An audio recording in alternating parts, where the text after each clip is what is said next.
포함을 해갖고 하나의 거대한 네트워크를 이루는 기술들이라고 정의했습니다. 그래서 앞으로 이제 지금까지 자동차 산업하고는 다른 방향으로 전개가 될 텐데요.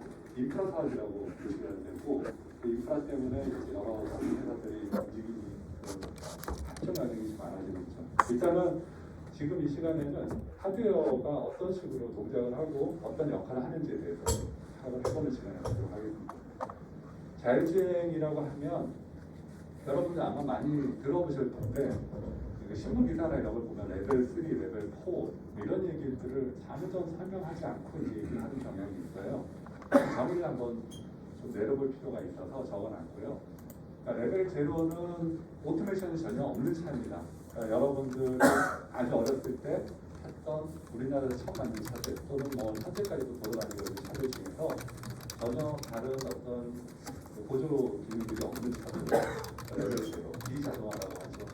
그리고 이제 조금씩 나오기 시작한 게 한 제가 생각하기에는 한 7, 8년 정도 된 것 같아요.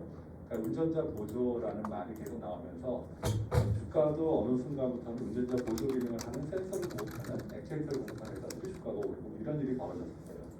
드라이버 어시스턴스. 그래서 뭐 아주 작은 기능이지만 운전자를 보조하는 기능들이 탑재되어 있는 차가 이제 레벨 1이었고 지금 현재 가장 최근에 한 3, 4년 정도 사이에 차를 구매하신 분들은 옵션들이 전부 다 붙어 있었을 거예요. 레벨 2고요. 부분 자동화입니다.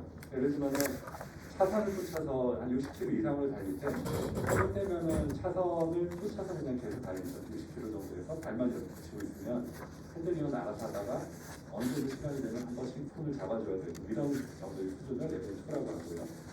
레벨 3 자동차가 이제 본격적으로 나오기 시작한 단계인 것 같고요. 지금 테슬라 같은 경우에는 레벨 3의 교통부 자동화가 거의 어느 정도 완성 단계에 있다라고 본인들은 주장을 하고 있는 상황입니다. 그리고 가장 핫하게 테스트하고 있는 건 레벨 4고요. 그러니까 레벨 4가 이제 올해 들어와서는 레벨 3는 어느 정도 양산 단계로 가겠다라는 발표도 있고 레벨 3에서는 레벨 4는 이제는 거의 손을 대지 않고 핸들은 있지만 거의 손을 대지 않는 그런 상황까지 자동차한테 맡겨도 된다는 수준까지 가고 있습니다. 그러니까 레벨 5가 우리가 원하는 수준이겠죠. 최종적으로는 차를 타고 있고 말만 하면 나를 원하는 데다가 안전하게 데려다주는 그런 기능이죠. 그래서 이걸 이제 그래픽으로 표현하면은 노오토메이션은 손, 발을 다 필요로 하죠. 그러니까 레벨 1에서 드라이버 어시스턴트는 아까 말씀드렸지만 엑셀레이터에서 발을 떼는 정도 수준 또는 핸들을 잠깐 손을 떼는 수준이고 파셜 오토메이션은 엑셀레이터하고 핸들을 동시에 떼고도 어느 정도까지는 운전하는 정도 수준. 지금 테슬라 자동차를 아마 시운전을 공짜로 많이 해줬었는데요. 지금도 하는지 모르겠는데 테슬라의 그 시운전을 한번 신청을 해서 하게 되면 한 1시간 정도 운전하게 해줘요.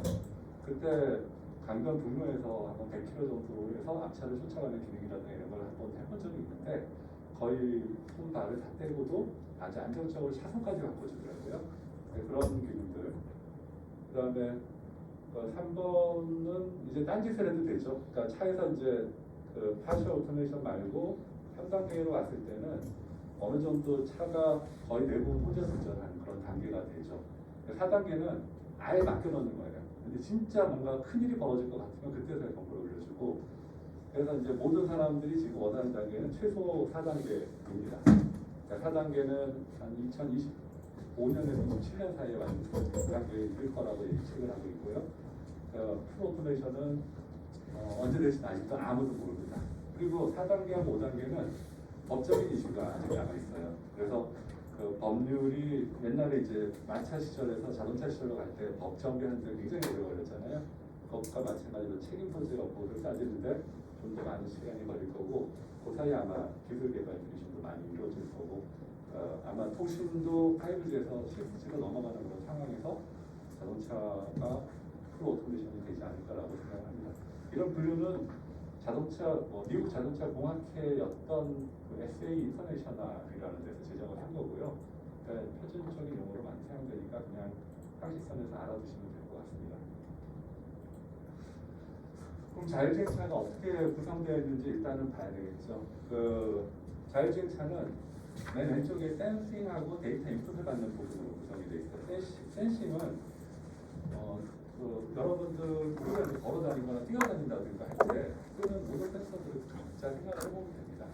근데 재밌는 거는 사람이 움직일 때 몸의 액티베이터하고 눈하고 그다음에 모든 손동작, 발동작, 그다음에 각각의 기술들이 거의 동시다발적으로 같이 움직이죠.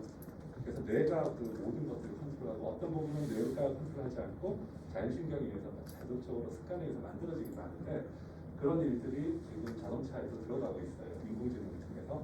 그 인공지능이 뭐 그냥 아무것도 자기한테 재료를 주지 않고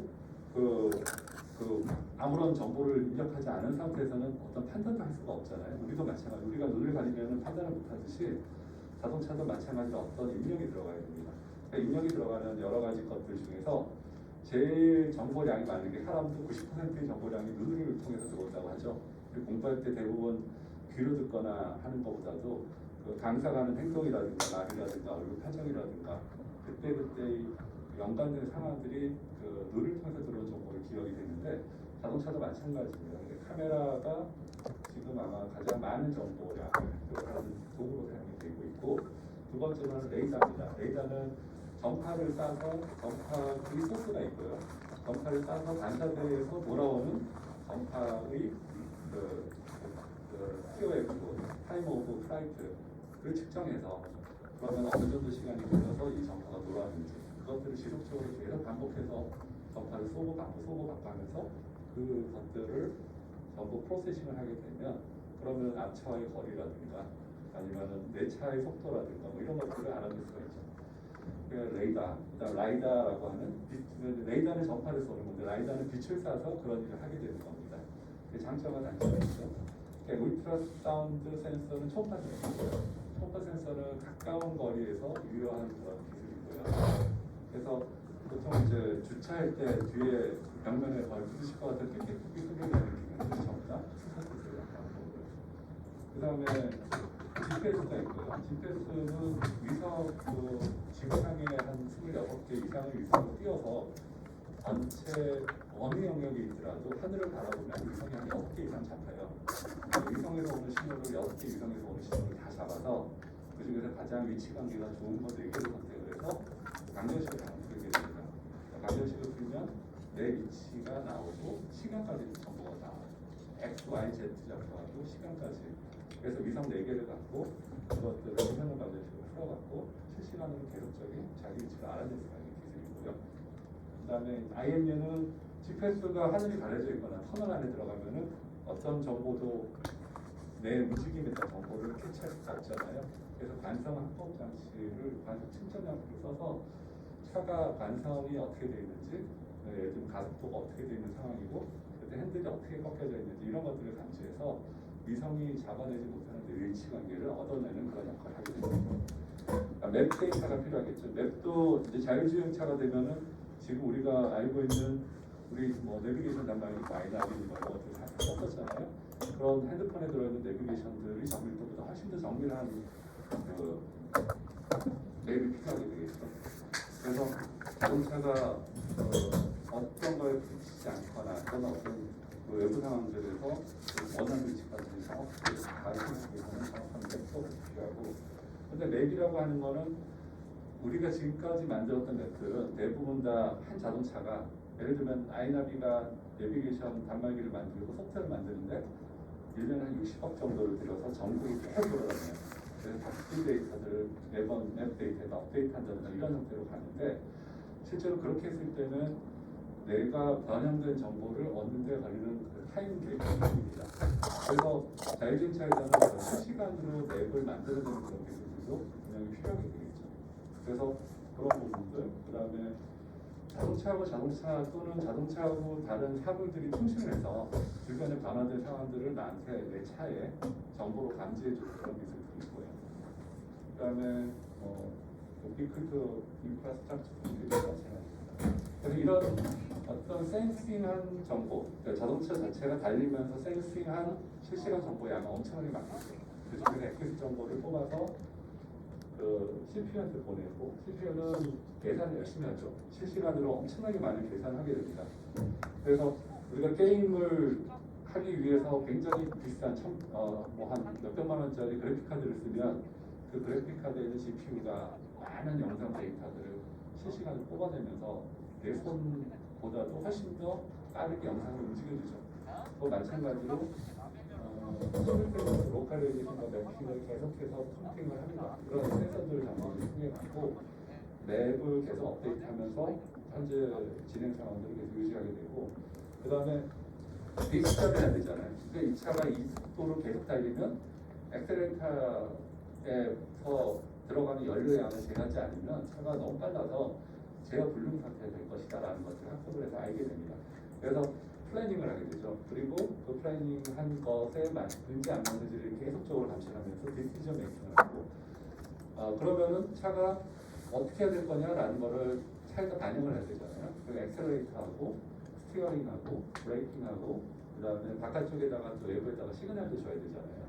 내 차가 위험 상황에 가고 있으니 빵빵거린다든지 자동으로 이런 일들이 벌어지게 됩니다. 이 모든 일들이 거의 동시다발적으로 하나의 딜레이도 없이 이루어져야지만 사고가 나지 않습니다. 만약에 자율주행차를 탔는데 사고가 났다라고 하면 이 많은 센서들 중에서 하나가 고장이 나거나 오작동을 순간적으로 오작동을 하거나 이랬을 때 사고가 나게 됩니다. 근데 그 책임 소재 여부를 누가 밝혀냈을지가 의문이겠죠.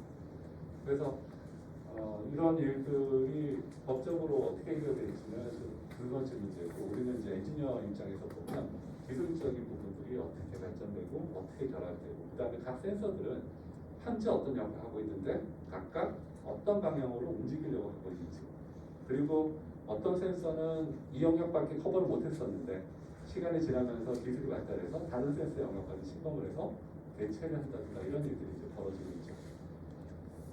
자, 그러면 하나씩 조금 더 깊게 들어가 보도록 하죠.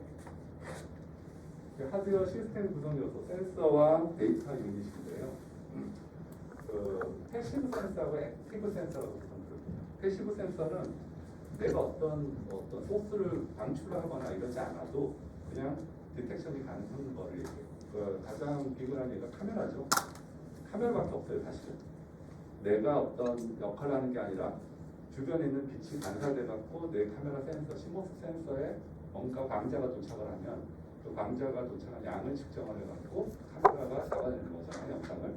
근데 이제 카메라가 패시브 센서고 나머지 액티브 센서라고 하는 거는 내가 어떤 뭔가 액션을 먼저 하는 거예요. 내가 전파를 쏘든지 어떤 방언을 쏘든지 어떤 액션을 취하면 그거에 반사돼서 상대편의 어떤 물질을 맞고 나한테 돌아오는 것들을 측정을 해서 지속적으로 쏘고 지속적으로 받아서 그때의 변화를 측정하는 거를 액티브 센서라고 부르고요. 액티브 센서는 아까 말씀드렸듯이 초음파 센서, 레이더, 라이다가 있습니다. 여기 보면은 자동차가 조그만 그림을 하나 있어요. 그래서 라이다 유닛은 보통 보면은 이제 꼭대기에 달려갖고 빙글빙글 돌아가면서 빛을 쏘고 닿습니다. 그러니까 초당 5만 번에서 한 20만 번의 펄스를 쏴요. 빛으로. 그래서 반사돼서 돌아오는 펄스의 날아가는 거리가 갖다 보니까 2배가 되겠죠.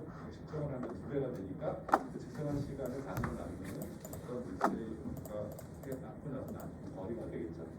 그래서 거리를 지속적으로 측정을 하면서 계속 그 데이터를 축적을 해갖고 같이 결합을 해보면 그러면은 어떤 맵이 하나가 나오게 돼요. 그래서 그런 식으로 이제 라이더는 데이터를 얻게 되고요. 그러나 GNSS, 글로벌 내비게이션 시스템도 마찬가지로 보통 보면 하늘을 보고 있어야 되겠죠. 그래서 안테나 하나를 통해서 위성 여러 개를 잡고 그 중에서 위성에서 정보를 약간만 까보면 위성 위치 관계를 파악할 수 있는 정보가 들어있어요. 그래서 그 정보를 이용해서 위성 중에서 상태가 가장 좀 나하고 어떤 위치 관계가 가장 좀 적당한 각도로 떨어져 있는 것들을 모아서 그 4개에서 들어오는 전파가 이루어진 거예요. 이거는 이제 전파를 내가 쏘는 건 아닌데 전파를 쏘는 놈이 전파를 쏘면서 나 언제 쐈어? 라는 정보를 같이 보내줘요. 보내주는 놈은 위성이고요. 위성은 원자시계가 있고 원자시계는 굉장히 정밀하지만 약간 오차가 있잖아요. 그거를 기지국에서 지속적으로 0.0000000초까지 보정을 했습니다. 그래서 원자시계가 쏘면서 내 클럽의 오차 정보까지 같이 보낸 거예요. 그러면은 위성이 쏜 위치, 자기가 갖고 있는 정확한 위치와 빛을 쏜 시간을 같이 보내주게 되면 빛이 이동한 거리를 측정을 할 수가 있고, 그거에 의해서 이제 위치 관계를 파악할 수가 있거든요. 카메라는 뭐 여러분도 알겠지만 저희 눈과 똑같은 역할을 하는데, 카메라도 조금씩 변형이 있어요. 카메라도 보통 하나만 놓는 게 아니고 카메라 여러 개 겹쳐서 나가고 전부를 다 커버하잖아요. 근데 이제 카메라가 사람 눈하고 비교해서 문제가 되는 게 뭐냐면, 사람 눈은 카메라보다도 한 100배에서 1000배 정도 방향 변화를 더 잘 관찰할 수가 있어요. 다이나믹 레인지 같은 거 넓다고 하는 거죠. 어두운 데서도 볼 수 있고 아주 밝은 데서도 사람들을 볼 수 있는데, 카메라들은 대부분 그렇지가 않습니다. 너무 밝아도 안 찍히고 너무 어두워도 안 찍힙니다. 그러니까 광자가 너무 많으면 세츄레이션이 될 거고, 광자가 너무 적게 그러면은 감지 자체를 하지 못하게 되겠죠. 노이즈가 낀다는 얘기가 되고요. 그래서 근데 이제 카메라에서 발전할 수 있는 요소들은 뭐냐면, 카메라가 그 스테레오스코픽 카메라라고 해서 사람 눈이 지금 약간 이렇게 떨어져 있잖아요. 그래서 약간 떨어지는 두 개의 눈에서 들어오는 신호를 동시에 받아서 원근감을 파악하는 게 사람 눈이 하는 역할인데, 그것과 똑같이 카메라를 약간 정확한 위치에 떨어지는 두 개를 써서 3D 카메라 역할을 해서 위치 관계를 파악하는, 그러니까 거리를 측정할 수가 있어요. 원래는 카메라는 거리 측정을 못 하거든요. 근데 약간 위에서 반사돼서 들어오는 빛을 영상을 두 개를 분석을 해보면, 그럼 저 모니터가 있는 위치까지 거리가 정확하게 계산이 될 수가 있어요. 그러니까 그런 일들도 카메라를 사용합니다. 그 다음에 이제 서멀 카메라는 뭐 들어오시면서 한 번씩 측정하고 오셨을 텐데, 적외선이죠. 적외선이 쓸 수 있는 영역으로 해서 카메라가 달려있는 경우도 있고, 롱레인지 레이더, 먼 거리 한 300m, 400m 정도 앞부분에 차가 있는지 없는지까지 디텍션해내는 롱레인지 레이더하고, 가까운 거리를 커버하는 숏레인지 레이더가 있습니다. 그러니까 레이더는 보통 직진성이 강하기 때문에 여러 개를 어레이로 놓고 사용하게 되죠.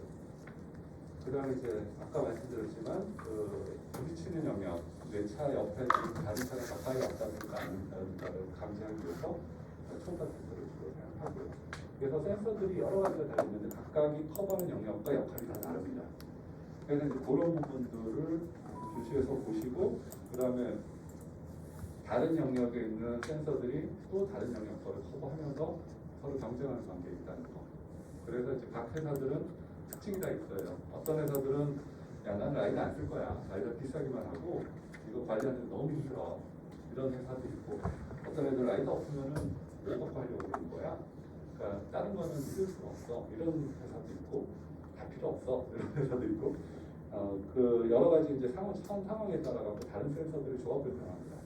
이제 센서도 몇 개를 다루냐고 그것도 다를 거고, 그다음에 이제 같은 라이더 센서 중에서도 빙글빙글 돌아가면서 메카니컬하게 돌아가면서 측정을 하는 놈이 있고, 반드시처럼 딱 고정이 돼서 한국되면 직접적으로 커버하는 놈들도 있고, 여러 가지 다양한 컨셉들이 준비되기 때문에 미래의 자동차 산업을 발달하고 이익이 많이 창출이 되면 아마도 그런 소재 기술들까지 더 확장이 될 거라고 생각합니다.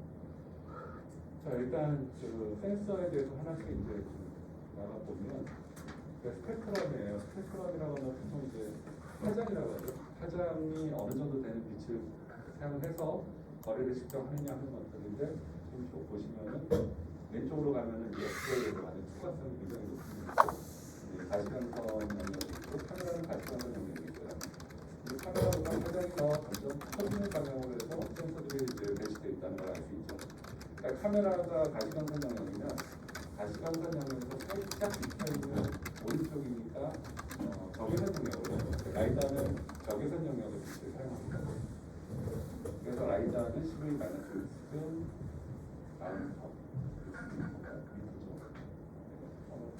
레이더는 마이크로웨이브, 우리가 우선 마이크로웨이브라고 하죠. 그 마이크로웨이브 파워를 이용해서, 아까 말씀드렸던 것들이 여기 다 나와 있습니다. 롱레인지 레이더, 어댑티브 크루즈 컨트롤을 목적으로 해서 예를 들면 자동차가 시속 뭐한 150km 달렸는데 자율주행을 맡긴다라고 하면 굉장히 빨리 센싱을 해야 되죠. 먼 거리에 있는 거를. 그때 롱레인지 레이더가 반드시 필요하겠죠. 적어도 300m 앞에 어떤 물체가 움직이고 브레이크를 걸었다라는 거를 적어도 지금 디텍션 해놔야 브레이크를 걸어서 부딪히지 않게 할 수가 있습니다. 그래서 그런 목적으로 롱레인지 레이더 라이다가 있고 바퀴 색깔별로 각각 구별되어 있습니다. 이제 센서를 서버 영역을 한번 보죠. 그래서 이제 각각 좀 자세하게 특징을 말씀드릴 수가 있는데, 카메라는 인간의 눈과 같이 다양한 사물을 한 번에 인지할 수가 있어요. 그래서 굉장히 광범위한 영역에 있는 데이터를 한꺼번에 다루거든요. 그러면 처리할 양의 정보가 무진장 많죠. 예전에는 CPU가 그렇게 빠르지가 않아서 카메라로 데이터가 들어오는 속도도 감당해내지 못했어요. 근데 지금은 굉장히 들어오는 속도, 그러니까 카메라로부터 CPU까지 들어오는 영상의 전달 속도도 진짜 빨라졌고요. 서테스라고 하는 부분들이 이제 더 발달하게 됐는데, 그래서 이제 거의 실시간으로 고성능 카메라, 그다음에 굉장히 하이 프레임 레이스로 들어오는 정보를 CPU에 실어놔요. CPU는 GPU를 이용해서 그 정보를 메모리에다가 저장해 놓고 굉장히 빠른 속도로 처리를 해서 원하는 정보를 얻어내는 그런 일들이 지금 벌어지고 있습니다. 그리고 이제 그 영상 처리에는 인공지능이 정말 많이 하게 되겠죠. 그 날씨 조건에 민감한 게 특징입니다. 카메라는 일단 비가 오거나 눈이 내리거나 하게 되면 가시광선 영역을 가리게 되잖아요. 그때 역할을 못하게 되는 일이기 때문에 카메라는 독자적으로 혼자서 쓰이는 일은 절대로 없어요. 그러니까 카메라와 보조수단으로 롱레인지 레이더나 라이더나 초음파 센서나 미드레인지 레이더 같은 것들이 같이 사용이 되고요. 그래서 이제 카메라는 또 한 가지 단점이 있죠. 사람이 눈을 계속 깜빡깜빡거리면서 눈을 청소를 해주잖아요. 그러니까 우리가 눈이 피곤하면 이렇게 눈물이 나가고 닦아주고 해서 눈은 항상 초롱초롱한 상태로 유지되도록 만드는 게 이제 사람이 갖고 있는 특징인데, 예를 들면은 비가 내렸는데 미세먼지가 엄청 많은 날 비가 내렸어요. 그러면은 차가 흙탕물을 뒤집어 쓰게 되죠. 그러면 센서 중에서 가장 많은 정보를 갖고 있는 카메라가 흙탕물에 뒤집어 쓰게 되고 정확한 정보가 들어오지 않게 됩니다. 그래서 주기적으로 카메라를 깨끗하게 세척을 해주는 그런 시스템이 내장이 되어 있고 와이퍼 같은 거를 달아서 자율주행차 같은 경우에는 운영하는 그런 경우도 있습니다. 그러니까 레이더는 대신에 이제 그런 건 필요가 없죠. 왜냐하면 아직 얇은 물체나 전도성이 아닌 물체는 다 끊고 나가니까요. 그래서 이제 레이더 같은 경우에는 거리에 어떤 옥죄라든가 아니면은 비닐봉지가 날아다닌다든가 이런 일이 벌어져도 그거는 다 아무것도 아니다라고 생각을 하고 다른 전도성 있는 물체들을 측정할 수 있는 기능도 있고요. 그러니까 장거리 탐지 능력이 가능한데 해상도가 좀 낮아요. 굉장히 빠른 속도로 갔다가 오기 때문에 해상도가 좀 떨어지는 그런 단점이 있고, 그래서 대신에 이제 아까 말씀드렸듯이 날씨 조건에는 좀 더 자유롭습니다. 레이저 스캐너는 비싸죠. 레이저 스캐너라는 게 결국은 이제 라이다이기도 하고, 그런데 320도로 감지가 가능한데 감지 범위가 넓죠. 근데 이제 날씨 조건에 이것도 민감하고 대신에 이제 정밀도가 높습니다. 그 다음에 초음파 센서는 적다고 아주 싸죠. 아주 오래됐으니까. 그 다음에 감지 거리가 짧죠. 그리고 날씨 조건에 굉장히 이것도 민감하죠. 근데 이제 아까 말씀드렸듯이 파킹을 한다든가 이럴 때는 초음파 센서가 주로 사용이 됩니다. 그래서 이제 밑에 보면은 각각이 커버하는 영역들을 쭉 나열해놨고 아까 말씀드렸던 내용하고 거의 일치합니다. 그리고 가격이라든가 이런 것들도 한번 따져봐야 되잖아요. 우리가 자동차 만드는데 가격이 부진장 비싼 거를 1억 원짜리 자동차를 만들어가고 타고 다닐 수는 없잖아요. 대중화가 안 될 테니까. 그래서 물론 그 모든 부품이라든가 이런 것들은 기술이 발전을 하고 대량 생산하면서 가격이 떨어지는 건 맞는데 근본적으로는 이렇습니다. 카메라는 거리가 한 250m까지 커버하고 가격은 4달러에서 200달러까지 있어요. 굉장히 좋은 카메라는 200달러 정도 합니다. 데이터 레이스 카메라로부터 나오는 데이터는 한 3.5기가비트까지 나옵니다. 그러니까 우리가 지금 커버할 수 있는 영역보다 우리가 인터넷으로 커버할 수 있는 영역보다 훨씬 더 높은 해상도의 카메라도 만들어지고 있다는 거고, 이거를 자동차 내부에서 카메라에서부터 CPU까지 전송하는 기술도 또한 필요하게 되겠죠. 그 이름을 서테스라고 합니다. 시리얼라이저, 시리얼라이저라고 들어보이고요. 그다음에 울트라사운드는 가격이 아주 저렴하죠. 그래서 거리는 한 10m 이내를 커버하고 가격은 $30에서 한 $400. 레이더하고 울트라사운드 그 총파 센서하고 가격이 비슷하네요. 레이더는 300m 정도까지 커버를 하고요. 총파 센서는 한 몇 초, 1초에 한 10번 정도만 감지해도 크게 문제가 없죠. 그래서 이제 데이터 레이더는 아주 낮고요. 그다음 레이더는 한 0.1Mbps에서 1.5Mbps. 이것도 이제 옛날 3G 속도, 3G 초기 속도 정도 되죠. 라이다는 20에서 100Mbps니까 라이다도 데이터량이 그렇지 많지는 않다라고 보시면 되는데 문제가 되는 건 카메라입니다. 그러니까 카메라가 고해상도가 되고 그다음에 점점 사람 눈을 다가와서 다이나믹 렌즈가 넓어지는데 그렇게 되면은 데이터량이 많아지게 됩니다. 그 데이터를 처리하는 놈은 이제 GPU가, CPU가 더 공정이 낮아지면서 더 발전했는데 전송하는 기술은 그걸 따라가지 못했었죠. 그래서 그게 이제 또 달라지고 있습니다. 그래서 하나씩 이제 센서를 들여다보죠. 크게 이제 GPS, 우리가 이제 그냥 GPS라고 부르면 미국 국방부에서 쌓아 올린 위성들로 구성되어 있는 시스템을 얘기합니다. 글로벌 포지셔닝 시스템이라고 미국에서 먼저 명명을 했어요. 그럼 이제 미국만 그 글로벌 포지셔닝 시스템, 글로벌 내비게이션 세트라이트 시스템, 위성 시스템을 만들었느냐? 아니에요.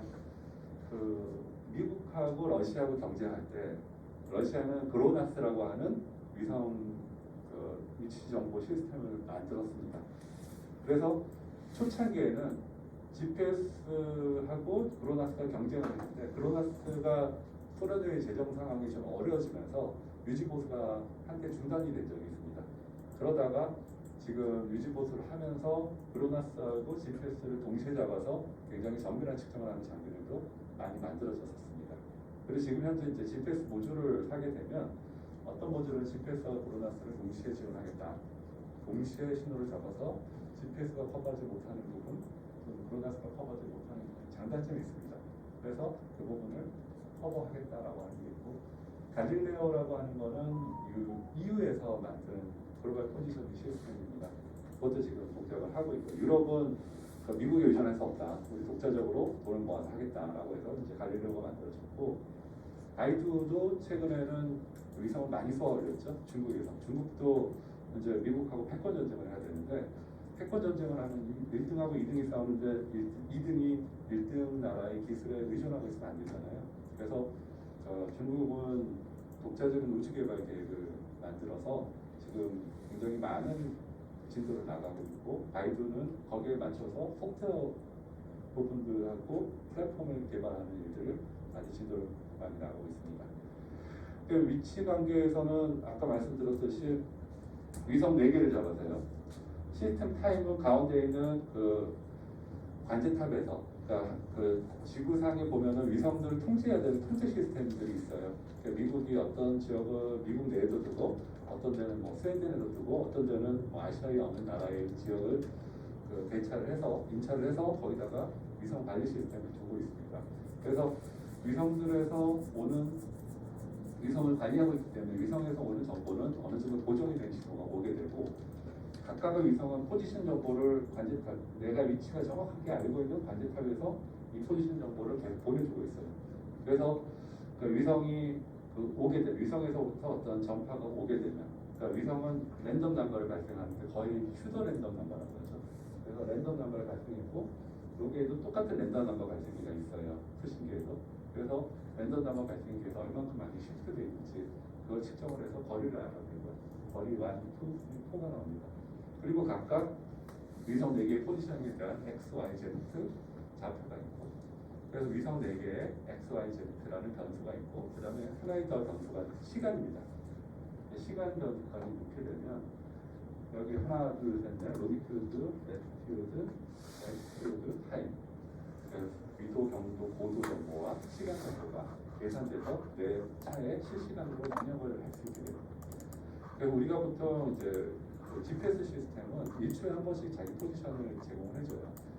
자동차가 1초에 한 번 포지셔닝을 하는 일은 그렇게 지금까지 우리가 운전할 때는 크게 문제가 되지 않았는데 실제로 자율주행차가 됐을 때는 1초보다 더 빨리 자기 위치를 알아내는 기술이 필요하거든요. 그래서 위성이 주는 맵 정보, 맵하고 맵핑할 수 있는 정보와 그다음 내가 다른 센서들로부터 받은 정보들을 이용해서 정확한 내 위치를 밀리미터 단위까지 알아내는 그런 기술이 필요하게 되는 거죠. 그다음에 이제 위성이 보통 지상에 한 15,000km 상공에 떠 있어요. 중간에 전리층이 있습니다. 그래서 전리층을 통과하는 전파는 딜레이가 발생을 하고 그 전리층의 두께가 넓어지고 좁아지느냐에 따라 갖고 오차가 발생하게 되는데 그 오차를 지상에서 지연에 대한 것들을 실시간에 측정을 하고 나중에 보정하는 신호를 보내줄 수가 있어요. 보정하는 신호를 받아서 보정한 결과가 저희가 핸드폰에 들어있는 GPS 시스템이 내 위치를 알아내는 방법입니다. 그래서 핸드폰에는 내 GPS는 통신망이 유지가 됐을 때는 고정 정보가 다 포함해서 내 위치를 알아내고 만약에 핸드폰의 그 포지셔닝 시스템이 네트워크 연결되지 않는다라고 하면 현재 알고 있는 정보만 갖고 위치를 알아내게 됩니다. 그래서 이제 이런 부분들이고요. 거기 보면 아까 말씀드렸듯이 전리층 영향, 천체력 오차, 위성의 시계 오차 이런 것들이 누적이 오차가 만들어진 신호가 잡히게 됩니다. 만약에 GPS 위성도 하늘이 완전히 열려 있는 평지를 달린다라고 하면 오차 범위가 한 1m 언더예요. 근데 건물이 많고 한쪽 면이 막혀 있거나 이렇게 돼서 위성과 위치 관계가 안 좋은 데서 포지셔닝을 하게 되면 거리 오차가 거의 100m까지 갑니다. 가끔 옛날 내비게이션 담화기들을 보면 차선을 내가 고가도로를 타고 있는데 오른쪽 옆에 약간 나란히 가고 있는 도로를 내가 달리고 있다고 오차로 만들어내는 일도 있었거든요. 그래서 이제 그런 일들은 위성의 오차가 있는데 그래서 내 포지션의 오차가 한 100m 이내에 발생을 하는데 내 소프트웨어가 그 부분을 고정해서 봤는데 거기서 오류가 발생했다 이렇게 생각하시면 됩니다. 카메라예요. 카메라의 장점은 전체 시야에 대해서 고해상도의 피크가 핵상을 얻어낼 수가 있어요. 그래서 그다음에 이제 시야 전체에 대해서 프레임 레이스 똑같죠. 사람 눈은 프레임 레이스라는 게 없지만 사람 눈은 한 프레임 이상이 한 24프레임 이상을 잡아내기가 되게 어렵죠. 근데 카메라는 보통 60프레임 또는 120프레임까지도 센싱을 해낼 수가 있기 때문에 그러면 1초에 110프레임 1초에 120번 정도를 한다 그러면 120분 1초 정도 사이에 어떤 변화를 감지해서 자동차의 브레이크를 0.001초 먼저 걸어준다든가 이런 식으로 해서 사고를 회피할 수가 있게 됩니다. 그런 부분들. 그다음에 아까 말씀드렸듯이 카메라 두 개를 사용하면 3D 위치를 보는 방원이 없어도 되죠. 그래서 다른 차량과의 간섭, 그러니까 방원이 없다는 얘기는 내가 예를 들면 빛을 쏜 다음에 그걸 카메라로 받아야 되는 거면 다른 차가 만약 빛을 쏘게 되면 나는 방해를 받게 되잖아요. 내가 쏜 빛만 들어오는 게 아니라 다른 차가 쏜 빛도 들어오니까 간섭 영향을 모르는 빛이 들어오는 그런 일이 벌어지기 때문에 그런 일들을 회피할 수가 있다는 게 장점이 됩니다. 그리고 기술 성숙도에서 낮은 가격. 이거는 기술 성숙도는 결국 많이 팔리면 기술 성숙도가 높아지겠죠. 그래서 핸드폰이 점점 화수 경제에 들어가고 감도 경제에 들어가고 저조도에서 이 센시티비티를 높이는 방향으로 간다든가 이런 것들이 결과적으로 자율주행차의 센서에도 영향을 줘서 카메라가 가격을 떨어지게 만드는 역할을 하게 됩니다. 그 이미지가 일반 사용자들이 이건 어떤 이미지고 어떤 상황이 벌어지고 있다는 걸 알듯이 그 사람이 알고 있는 것을 프로그램에 넣어서 컴퓨터가 똑같은 일을 하도록 만드는 일들은 계속 지속적으로 만들어져 왔죠. 그래서 이제 그 일이 지금 거의 끝장까지 가서 사람 뇌보다 훨씬 더 빨리 많은 계산을 하고 정확한 정보를 얻어내는 일이 인공지능에서 만들어지고 있습니다. 결국 이제 마이크로 프로세서 성능이 강력해졌죠. 예전에 제가 이제 대학교 다닐 때는 백스 이런 거대 컴퓨터지만은 지금 옛날에 윈도우즈 옛날에 IBM 머신 중에서 아질복사도 되게 느린 그런 대형 머신들을 컴퓨터로 사용했는데 지금 여러분들은 그 당시로 보면 초슈퍼 컴퓨터 한 개씩 내 손에 들고 다니는 겁니다. 이게 연속도로 빠르죠. 그리고 그거는 지금 애플이든 아니면은 삼성이든 여러 회사들이 퀄컴이든 점점점 프로세서의 저전력 하면서도 속도는 높이는 방향으로 가고 있기 때문에 그거는 이따가 아까도 테슬라 사례에서도 말씀드리겠지만은 기관이 그 시간이 가면 갈수록 반도체 기술을 발전할 이해갖고 컴퓨팅 기술은 컴퓨팅 할 수 있는 파워는 점점 많아진다고 보시면 그래서 사실은 이제 사람보다 더 빨리 계산하려는 건 맞아요. 어떤 계산을 해내지 못할 거다라고 했는데 이제는 상상력까지 사람을 초월하고 있죠. 단점은 아까도 말씀드렸듯이 먼지에 취약해요. 그래서 와이퍼 같은 청소 시스템 자체가 필요합니다. 반성 측정장 탑시 장비는 자이로 센서, 기저귀 센서, 가속도 센서, 그다음에 또 다르게 말하면 주행 거리계까지 포함을 해갖고 통합적으로 반성 측정을 하는 겁니다. 반성과 관련된 측정을 하는 거예요. X, Y, Z 좌표적으로 각각 가속도가 어떻게 되는지, 그 다음에 롤링은 어떻게 하고 있는지 이런 것들을 실시간으로 알아내는 기술이고요. 안에 있는 행위처럼 돌아가는 어떤 물체가 계속 돌던 놈은 계속 도는 성질을 갖게 되고 넘어지지 않고 한쪽 방향으로 쏠리게 되면 물체가 움직이는 거에 따라서도 계속 같은 방향으로 도는 힘을 작용해요. 그래서 반성은 계속 유지가 된다라는 조건을 만족하는 그런 센서들을 이용해서 각각 데이터가 왼쪽으로 이렇게 기울어졌는지 오른쪽으로 기울어졌는지 뒤쪽으로 앞쪽으로 이렇게 내려가고 있는지 엑셀레이션을 위로 올리고 있는지 이런 부분들을 다 감지해낼 수 있는 거가 되고요. 그런 여러 가지 인풋들을 다 감지해서 전체적으로 계산을 통해갖고 원하는 아웃풋을 내는 그런 게 이제 반성 판법 장치가 되겠습니다. 소나는 마찬가지죠. 지금 보면은 빛을 이렇게 쐈는데 물체를 맞으면 반사돼가지고 반대 방향으로 돌아가죠. 그래서 소나뿐만이 아니라 모든 액티브 센서들은 마찬가지로 존재를 하고요. 그래서 이제 보통은 뒤쪽에 많이 두고 요새는 이제 자동차 앞에도 주차할 때 앞으로 주차하는 차들 뭐 이런 것들 때문에 앞에도 두고 있고요. 옆은 제가 그렇게 많이 못 봤는데 어쨌든 옆에도 달린 차들이 점점 늘고 있긴 합니다. 지금 자율주행차는 옆도 중요하죠. 얘가 가다가 이제 딴 차가 나한테 부딪히려고 오는 걸 감지가 되니까.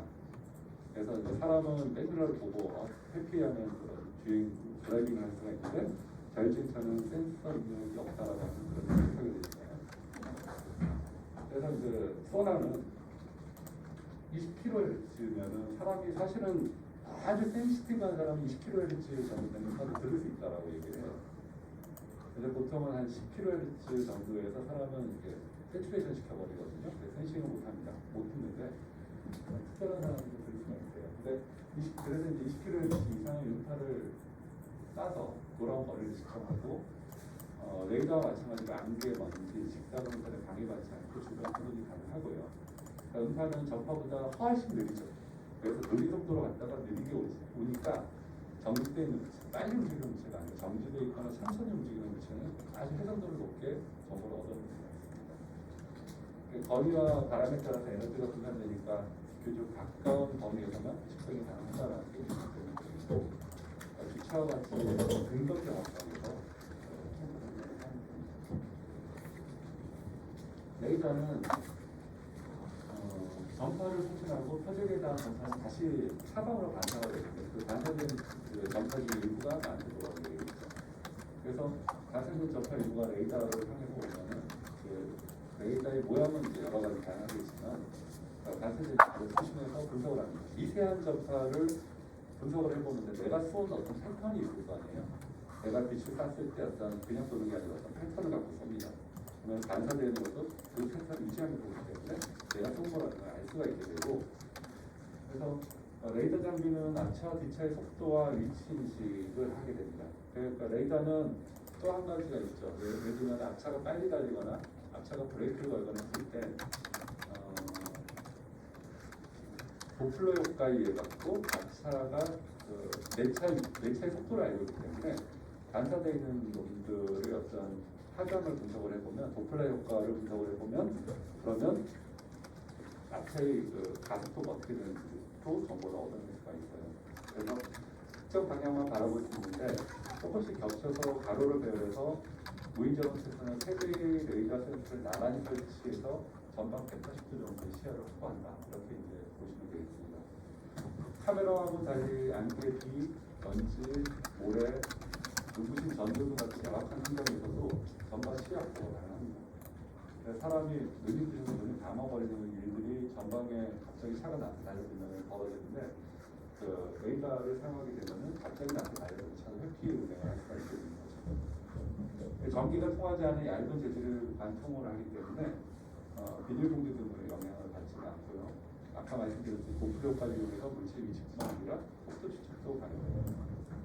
그 센서가 되겠습니다.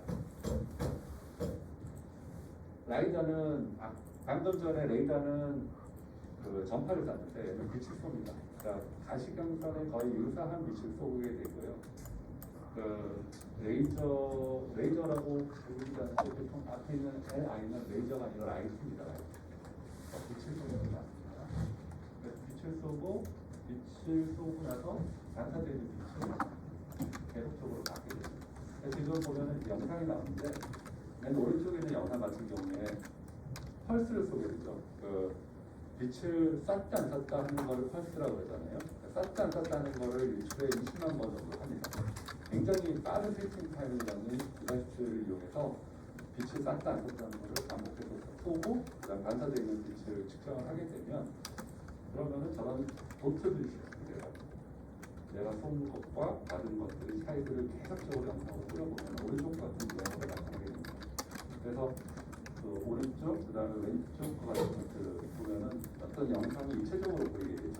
그 입체 정보를 얻어내는 라이다가 많이 사용되게 되고 있고, 실제적으로 이거는 계속 펄스를 쐈다가 받는 그런 형태이기 때문에 제일 좋은 거는 사람이 대충 보면 우리가 골프 칠 때 여기서부터 저까지 거리가 5m다 이런 걸 알고 있잖아요. 학습에서 만들어진 것처럼 그러니까 뇌나 아니면 인공지능이 학습을 해서 그 양쪽 눈을 통해서 들어온 원본 정보를 이용해서 위치 관계를 파악한다든가 이런 형태로도 발전하고 있기 때문에 라이더가 지금 보면은 이 덩치가 되게 크죠. 이게 굉장히 비쌉니다. 몇 천만 원 정도 있어요, 초창기에. 근데 이게 지금 돌아가는 액체이터와 저런 어떤 고속의 펄스를 쏘는 장비로 구성되어 있기 때문에 군사용 목적으로 많이 사용되어 있었던 거였는데 이게 반도체 레벨로 내려왔습니다. 반도체 소재 중에서는 램스라고 해서 그 반도체 공정을 이용해 갖고 아주 작은 메카닉 그 미러 같은 것들을 만들어낼 수가 있는데 그런 것들을 이용해서 점점 수용화를 하고 가격은 100불 때까지 떨어뜨리겠다라고 하는 사람들이 많이 만들어지고 있어요. 그래서 이제 이 라이더는 가격이 가장 큰 이슈였고 그다음에 경쟁 관계인 카메라가 어디까지 발전할지에 따라갔고 앞으로 분명히 바뀔 거라고 생각이 되는데 그 사실 지속적으로는 그 같이 혼용해서 가격이 싸진 만큼 안전빵이잖아요. 그래서 여러 가지 혼용해서 쓰는 방향으로 갈 거라고 생각을 하고 있습니다. 반도체인데요. 자동차 반도체 종류는 되게 많죠. 그러니까 내비게이션이나 통화나 아니면 통신용 반도체도 있고 바디를 대하는 에어컨, 에어백 이런 것들 전장 부품들이 많이 있고 그 다음에 자동차가 보면 뭐 한 몇만 개 정도의 부품이 이루어져 있기 때문에 그것을 다 도시화 발전을 선택하기 위해서 반도체가 필요합니다. 근데 달라진 것이 자율주행차, 지금 자율주행차하고 전기자동차하고 완전히 똑같다라고 보시면 안 됩니다. 자율주행차는 자율주행 기능을 가지고 있는 차라고 보는 거고 그 기능은 기존의 가솔린 차에도 자율주행 기능을 넣을 수 있는데 만약에 테슬라 같은 경우에는 전기차만 만들기 때문에 전기차는 컨셉을 완전히 다르게 할 수가 있어요. 진짜 부품이 없습니다. 모터하고 모터 제한 장치, 그 다음에 합의, 그 다음에 브레이크도 사실 모터에다가 전류를 어떻게 넣느냐에 따라 갖고 브레이크 기능을 거꾸로 만들어낼 수가 있거든요. 그리고 배터리 제한인 거. 그것만 따랑 있고 나머지는 전부 다 인공지능 처리를 할 수가 있게 되어 있습니다. 그리고 소프트웨어도 우리 핸드폰 업데이트하듯이 소프트웨어도 자유자재로 아무 데나 업데이트할 수가 있고요. 근데 현재 지금 이제 현대차라든가 벤츠라든가 BMW라든가 이런 회사들, 도요타 같은 회사들은 지금 몇만 개의 부품 회사들이 다 가지고 있고 갑자기 플랫폼을 바꾸는 일이 쉽지가 않습니다. 그래서 그런 와중에 현대차는 앞으로 한 5년 이후부터는 전기차만 생산하겠다든가 이런 식의 어떤 비전을 갖고 있는데 그게 이제 쉽게 가지는 않을 거고요. 단계를 밟아서 가게 될 거라고 생각이 됩니다. 그래서 많은 자동차 반도체 역할에 따라서 이제 분류가 있는데 센서, 구동부, 파워, MCU는 그 자율주행 기능을 가지려면 컴퓨터 파워뿐만이 아니고 뉴럴 네트워크를 핸들링할 수 있는 그런 여러 가지 하드웨어가 들어가 있어야 되고, 그 다음에 많은 메모리를 구동을 하게 됩니다. 그 다음에 저전력이 있죠. 왜냐하면 배터리를 구동을 하니까. 그래서 요새 이제 예전에 다르듯이 인텔 CPU가 이제 물러나게 되는 이유가 인텔이 공정을 낮추지 못했기 때문에 열이 많이 나잖아요. 그래서 요새 새로 나오는 것들은 AMD 5나노 공정으로 만들어내는 7나노 공정으로 만드는 CPU를 써서 그 아주 얇은 두께의 고성능 노트북들이 만들어지듯이 자동차도 아마 그런 방향으로 가게 될 것 같아요. 그래서 이제 반도체는 따로 얘기를 하자면 이것도 큰 분야이기 때문에 그냥 이런 위에 그 반도체가 있다는 걸 알아두시면 될 거고요. 그 다음에 VTX 아까 1교시 때든지 언제 한번 얘기가 나왔을 거라고 생각이 되는데요. 그래서 자동차하고 자동차 크기 통신하는 거, 그 다음에 자동차하고 핸드폰을 갖고 있는 나하고 통신하는 거, 그 다음에 자동차하고 신호등하고 통신하는 거. 왜냐하면 차가 하나도 없는데 신호등 계속 깜빡거리고 있고 그럴 필요가 없잖아요. 그래서 이제 그런 것들이 좀 더 지능화되고 자동화되고, 내가 예를 들면은 쌩쌩 달리고 있는 차그 길을 건너기 위해서 너무 오래 기다리면 안 되잖아요. 버튼을 요새는 이제 버튼을 누르면은 신호등이 한 1분 있다가 켜지는 그런 시스템으로 가는데, 내가 만약에 그냥 걸어가면 가장 좋은 최적의 조건에서 신호등이 파란불로 바뀌고 자동차들은 다 브레이크를 걸게 한다든가 이렇게 되면은 더 안전을 만들어냅니다.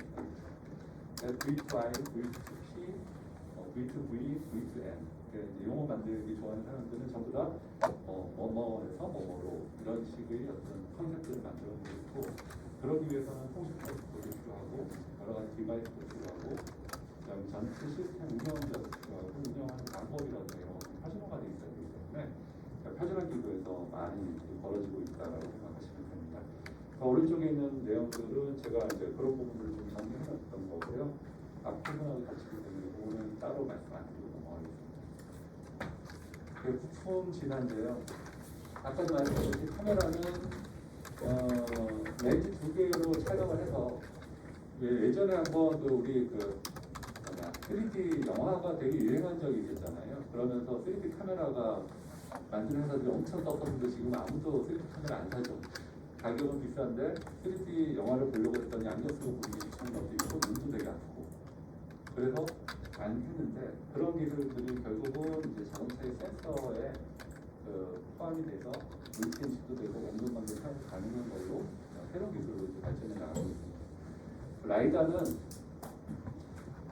지금 보통 보면 이제 꼭대기에 달려서 비글비글 돌아가면서 보는 형태로 되어 있는데, 그게 반도체 형태로 솔리드 스테이트로 만들어져서 고정형으로 가고, 그 다음에 낮은 가격으로 잘 크게 숨길 수 있는 구조로 해서 어레이를 배열해서 전체적으로 라이다 기능을 사용하겠다라는 형태로 바뀌고 있는 거예요. 디자인이 되게 좀 안 좋죠, 라이다를 쓰게 되면. 그래서 라이다는 그것 때문에 안 쓰는 분들이 많은데 그런 부분들도 해결해 나가니까 그러면 이제 장애물들이 하나씩 없어지는 거죠.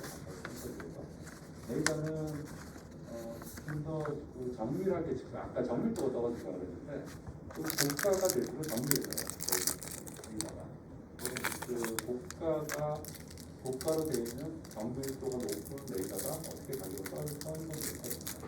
그러면 이미지 형태로 촬영 가능하고 어떤 물질은 식별도 가능한 그런 형태가 되면 레이더 기능도 카메라 쪽에서 합성 역할을 많이 장식하게 됩니다. 오늘 잠깐 쉬었다 갈까요? 네.